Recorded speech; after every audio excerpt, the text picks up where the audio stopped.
Na ya nini kula kalanga wakati huna uhakika wa kupata nonino? Haba na haba kujaza kibaba. Subira yavuta heri. Wanafunzi, ni nini shida? Mbona mwajikuna na kusinzia? Bwana, hakuna tatizo lolote. Bwana, mwongo lipo. Shida ni godoro.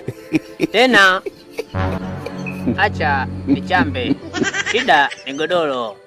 Yaani godoro moja halitoshi kulalia. Tunaweka vichwa tu, miguu ipo chini. Mbu kwidu, kongolo kwenyu.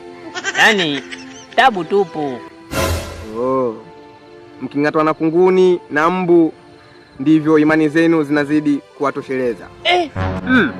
Mbona wewe unalala kwenye bonge la godoro? Tena na neti juu. Tununulie bwana, usitufanyie hivyo. Hapa Mpanda magodoro hakuna.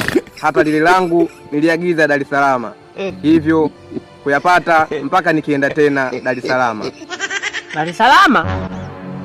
Bwana, mbona hapa Mpanda yapo, tena sio mbali. Ni hapo tu kwa Mwaisa magodoro. Tena yupo Mpanda soko kubwa, mtaa wa Kinyoto. Duka lake lipo opposite na Oza Mifuko. Wanauza magodoro kwa bei za jumla na rejareja. Pia wanatoa huduma ya ushauri kabla ya kukuuzia godoro. Shaba juu.